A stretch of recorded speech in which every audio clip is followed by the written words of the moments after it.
la raison. M. Souma et ceux qui le soutiennent sans peut-être avoir toute la quintessence de l'information à se ranger du côté de la loi. Nous avons commencé ces négociations depuis février 2016. M. Souma a été associé à ces négociations. C'est une plateforme syndicale dont la plupart des points ont été remplis. Un certain nombre de points continuent à être négociés, mais sur les points sur lesquels nous avons fait l'objet d'accord, comprenez qu'il soit très très difficile, sous peine de remettre encore en cause tout ce qui a été obtenu, de revenir sur ces points-là. Et donc, ils ont commencé à être appliqués.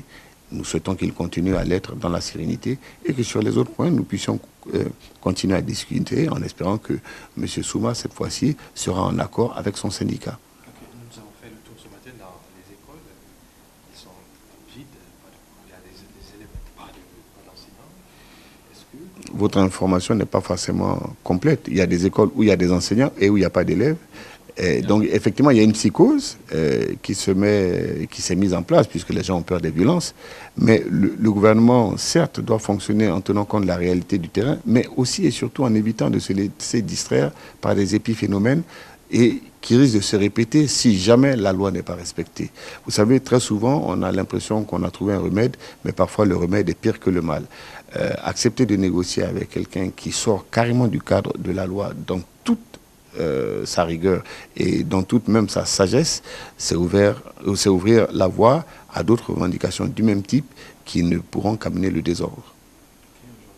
Qu'est-ce que vous promettez par rapport à... Non, nous continuons. Il est heureuse cette guerre pour ne pas qu'elle se pérennise, parce qu'on sait qu'en novembre dernier, on a perdu 3 semaines, il y a les examens qui approchent. Tout à fait, nous comptons. Vous savez, il y a des pays qui ont vécu des situations beaucoup plus difficiles que ça. Je serais tenté de dire que ce n'est pas une fin en soi.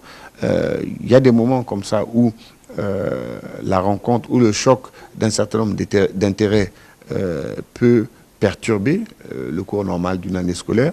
Certains pays ont connu l'année blanche. Nous ferons tout pour que ça n'arrive jamais en Guinée. Nous ne pensons même pas être sur cette voie-là. Mais encore une fois, nous, notre devoir, c'est de préserver les intérêts de tout le pays, pas seulement des enseignants et du secteur éducatif, mais aussi celui du secteur de la santé, de la sécurité, du développement, de l'agriculture, et d'éviter de prendre des décisions qui nous rattraperont parce qu'elles n'ont pas été responsables. Et donc, c'est tenant compte de tous ces éléments que nous souhaitons que M. Souma revienne à la raison, et ceux qui le suivent également. Nous continuons à rassurer les parents d'élèves et les enseignants que nous mettons tout en œuvre pour sécuriser les établissements. La justice fera son travail pour ceux qui seront surpris en train de perturber illégalement les cours et le déroulement normal de l'année scolaire. Voilà ce qu'on peut dire pour le moment, en espérant que la raison va l'emporter. Du secondaire, du collège, de l'université, du lycée. Vous avez des hiérarchies A, B, C, A1, A2, B1, B2.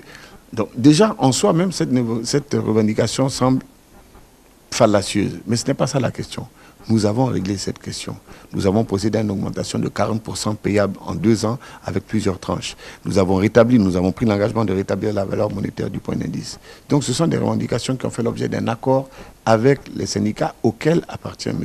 Souma. Il a d'ailleurs été membre de ces négociations jusqu'à ce que son désaccord avec sa centrale et son refus d'assumer son statut de fonctionnaire l'en exclut. Voilà ce que je peux répondre. Merci.